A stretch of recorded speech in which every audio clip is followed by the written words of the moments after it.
Colegio de Bachilleres de Chiapas, UNSAT 336, Nuevo Canal, municipio de Cocingo, Chis. Sinopsis de un libro. Docente Mario Sabino Vázquez Aguilar, alumno Margarita Urbina López. El libro que presento es de Historia de Chiapas, México, siglo XIX al siglo XXI. Este libro me gusta porque habla acerca de la historia que hay en Chiapas.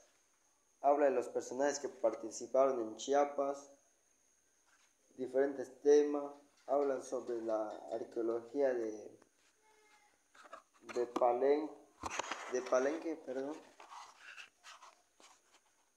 y habla también de los primeros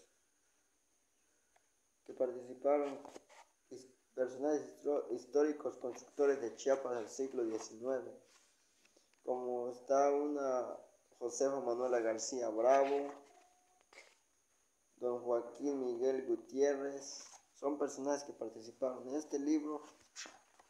Me gusta porque habla, su edición es en 2011.